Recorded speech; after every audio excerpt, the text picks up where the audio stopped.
Okay, y'all, let's now take a look at exercise 715.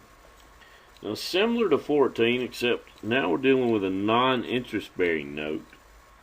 And like I mentioned in the previous video, we know there's really no such thing. If we're letting someone borrow money, then there's interest. Even if we say it's interest-free, then what actually happens is the principal amount we let them borrow is less than what we gave them. And there's some interest difference there. So let's go through it. They say on June 30th, and this is on page 407, exercise 715. On June 30th, 2016, the Esquire Company sold some merchandise to a customer for $30,000 and agreed to accept as payment a non-interest bearing note. Excuse me. Sorry about that. Been a little bit under the weather of late. Let me try that again. On June 30th, 2016, the Esquire Company sold some merchandise to a customer for $30,000 and agreed to accept as payment a non-interest-bearing note with an 8% discount rate, requiring the payment of $30,000 on March 31st, 2017. The 8% rate is appropriate in this situation. Well, say it's a non-interest-bearing note, but what we have to figure out is what is the appropriate interest rate in this situation. Here they tell us it's 8%. So what we're saying here, you guys, the sale was not for the full $30,000. Now they're going to pay us eventually $30,000. So on June 30th,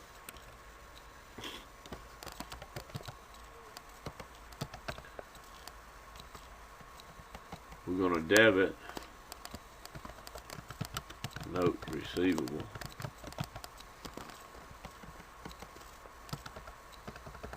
$30,000. Then we're going to credit a new account discount on notes receivable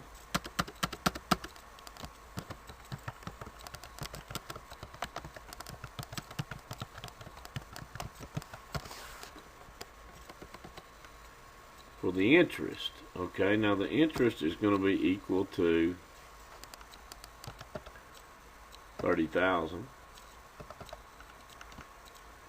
times the 8% times, how many months are we dealing with here? Still 9 months, just like the last problem, right? 6 in 2016, 3 months in 2017, 9 months out of 12, or 0.75, 3/4 of the year.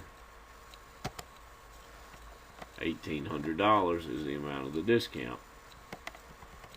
Okay, so sales will be the difference. I think your book might say sales revenue, but same thing. So the actual amount of the sales equal to $30,000 minus the $1,800, or $28,200.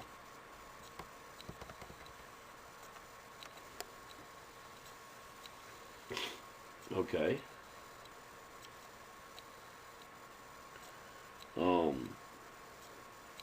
We're omitting the cost of goods sold entry. We want to record the interest accrual on December 31st, 2016. And that's going to be for 6 months of interest, so on December 31. Here we'll debit discount on note receivable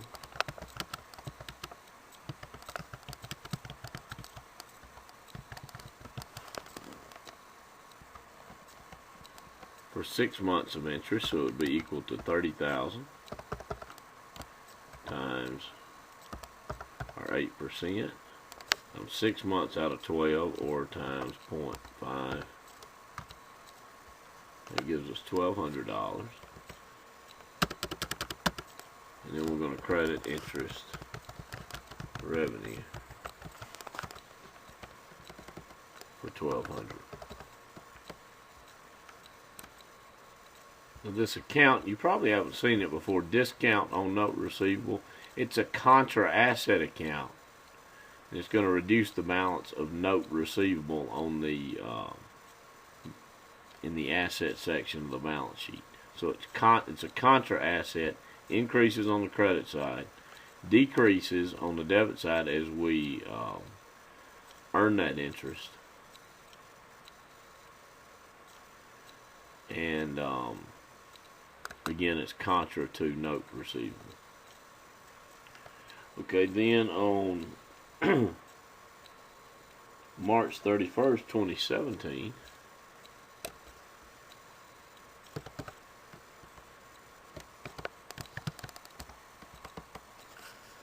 okay, we'll debit. We'll make the same entry again, actually,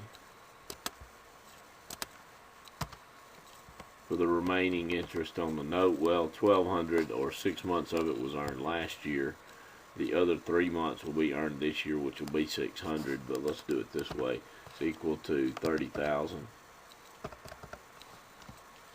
times 0.08 times 3 months out of 12, which is the same as 0.25. And you would get to 600 there, and we're going to credit interest revenue for 600. I'm doing this in 2 separate entries here on the 31st. We could have combined it. They're also going to pay us, the customer is, what they owe us on the note, so we'll debit cash for the 30,000. Because, you know, they're only going to pay us 30,000 in total. We told them it's a non-interest bearing note. It's really not. If you're letting someone borrow money over time, there's interest. We just have to calculate it here, right? And our revenue is not the full 30,000. It's not, or our sales revenue is not the full 30,000. Part of that revenue is interest revenue. Sale was only 28.2. And then we're going to credit, of course, note receivable.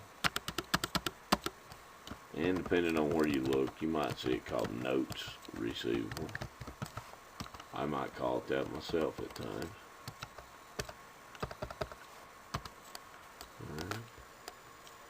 So you see the difference in how that one's handled on the non-interest bearing note compared to the interest bearing note. Now that's instruction 1.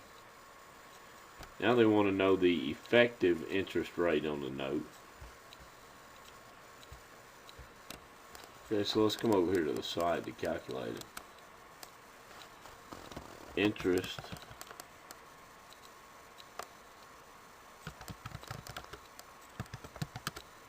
for 9 months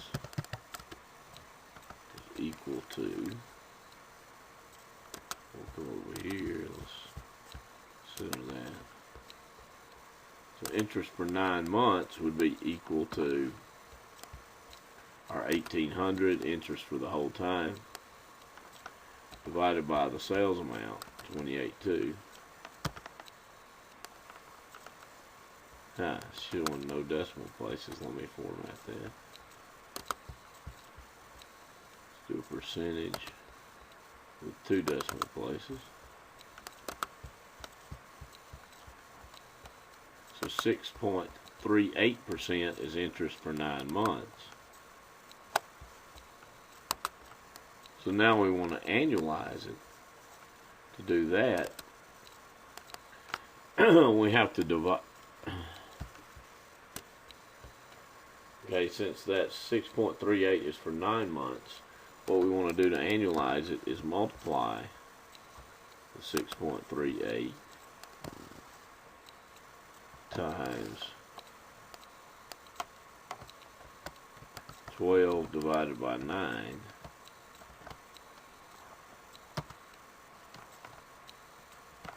And let's make it the same format as this. We're going to copy and paste special format. So our annual interest rate is 8.51%.